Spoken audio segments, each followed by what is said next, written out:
On today's episode of Transfer Talk, we're going to be discussing about multiple moves in the world of Formula E. The transfer market is as juicy as ever, with some of the biggest drivers on the grid making switcheroos, some drivers we didn't expect at all. To give you a bit of background, because we're not messing around here today, we've got lots to get through. Two teams joining the series this year, two giant manufacturers in the automotive world. Porsche, they have signed not only Neil Yanni, but also Andre Lotterer from Techeetah. We spoke about them in a previous video. However, today we're talking firstly about this team, Mercedes. The big news, not only is that they have joined the sport. Last year they sort of had a tester year in the form of HWA that have now evolved into Mercedes, if you want to call it that. But we've had the big news that, first of all, they're keeping Stoffel Vandoorne. No real surprise there. He had a really strong first season in Formula E last year. But they have signed rookie Nick Devries, current championship leader in Formula 2. Is that a good move? Was this a sensible? Is this a good lineup for a team like Mercedes that are aiming to be champions in only their second season? Let's discuss. Because, okay, first of all, we'll talk about some others a little bit later on. We've got swaps at BMW, swaps at Techeetah. Big moves right there. But Mercedes, obviously at the moment, is the talk of the town. Let's start off with Stoff. Many people's favourite driver in Formula E. Got fan boost in every single race last year. And say what you want about fan boost, this guy is a popular guy. And despite being in a car which, let's be frank, was pretty trash, he performed quite well, scoring a podium in Rome, really strong race in Rome actually, and 2 front rows over the course of the season, one of those which was a pole position. No issues with Vandoorne. I think the bigger question mark is this man, Nick Devries. Now when Stoffel Vandoorne came into Formula E, he was straight off to I want to say average seasons with McLaren. Some people would say they were pretty poor, but I think they were fairly average seasons with McLaren in Formula 1. Nick Devries, however, is a rookie who currently hasn't yet won the Formula 2 championship, but let's be honest, he is going to pretty much wrap it up next time out. He's a very quick driver. You could question that he's been in Formula 2 for 3 seasons now, something that many people look at and think, oh, that's not particularly the best track record, staying in Formula 2 for so long. But to give Devries the benefit of the doubt, there's not been spaces in Formula 1. There has been inconsistencies in his junior career, but I think it is fair to say this season he has been the class of the field in Formula 2, comfortably being the best driver in that series. And I've said this before, and I will say it again. Any driver that has, well, the potential to win Formula 2 or becomes Formula 2 champion should be given the chance to race in Formula 1. I mean, Jolyon Palmer got the chance to race in Formula 1. He was GP2 champion at the time. But Devries, I think he's proved himself enough in Formula 2. And whilst it still is a gamble from Formula E Mercedes, look at guys like Gunter, who had 1 year in Formula 2, didn't impress that much, but made the switch to Formula E the brave move, the brave switch, and I think has really proved himself and put his name on the map. So Mercedes, Devries and Vandoorne, I actually think is a really strong lineup, and I think it is worthy of a title challenge. But the man we were just talking about, Maximilian Gunter, he's been in the news as well. Let's first, though, go back in time a little bit. I like to do this. Jump into our imaginary time machine. Beginning of Season 5, Gunter gets announced for Dragon. First couple of races, let's say a little bit tricky for him. Not necessarily always down to his fault. In Chile, the car just gave up on him. He was up in P5 in that particular race. The team decided to let him go, though, for a couple of races. Brought in Felipe Nasr, who was pretty atrocious.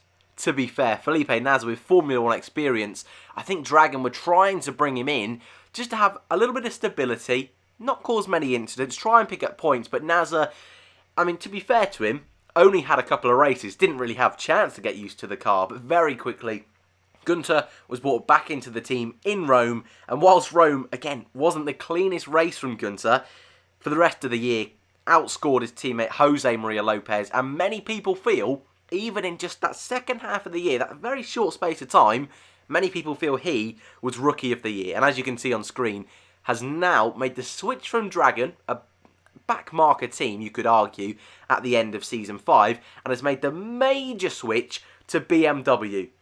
Race-winning team last year, a team that were in the title hunt in the last couple of rounds. Antonio Felix da Costa, the man who he's actually replacing, that is, he was right there come that last weekend. He could have won the championship. So this is not a small feat at all. Gunter has found himself in a brilliant position.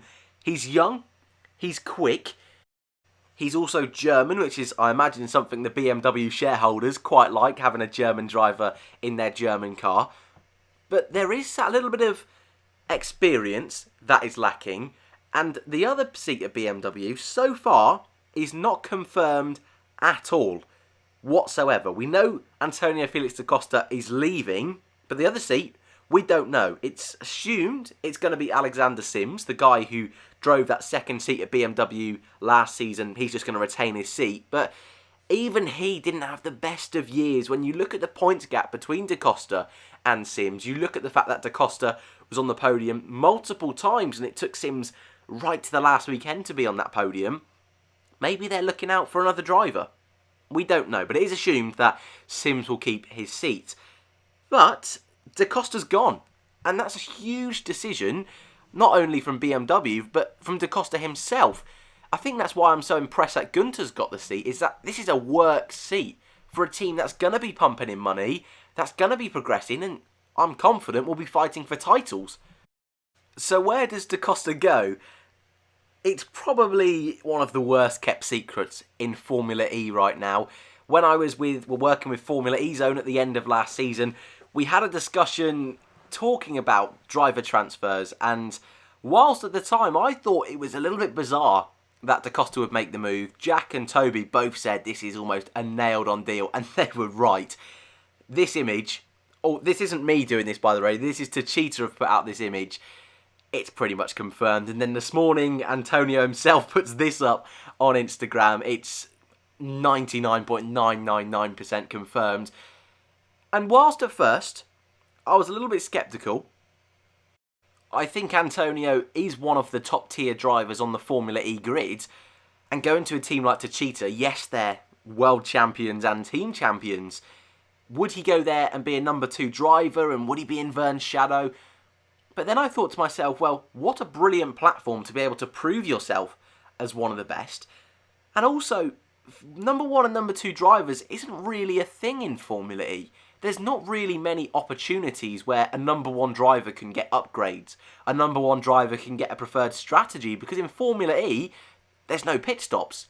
There's limited upgrades that teams bring. Of course they do, but there's not hours and hours and endless practice that you get in Formula 1. So I thought to myself, you know what? For Techeetah, this is brilliant. 2 drivers they know are consistent. They know da Costa is proven. He's won 2 races, for crying out loud. He's been on the podium several times. He's not an overly aggressive driver, something that we did see from Andre Lotterer. Not so much in Season 5, but definitely in Season 4. And I've said this many times over the 2 seasons now I've been covering Formula E, into my 3rd now. I think sometimes teams just need that consistency. It's not like there's 22 rounds in Formula E. There's 13, 14, I think, in Season 6.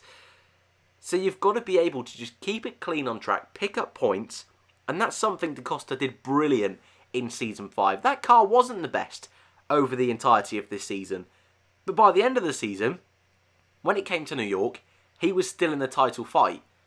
And that's something that Lotterer, again, a few times, you look at Hong Kong, that wasn't his fault. You look at New York, wasn't his fault. Got a little bit unlucky. And despite Antonio being younger than Lotterer, I think one of the key things we have to remember, Antonio is one of the original Formula E drivers. One of, I think, only 4 that is now left on the grid. We've got 5. Antonio Felix da Costa, Sebastian Buemi, Jerome D'Ambrosio, and the 2 Audi boys. And that, for me, definitely counts as something. That experience, and again, that consistency he's had over his career. And whilst I did think at the time Techeetah might go for a younger driver, a little bit like BMW have and Mercedes, take someone like Guanyan Zhou out of Formula 2, bring him into the team. I think this move is really sensible.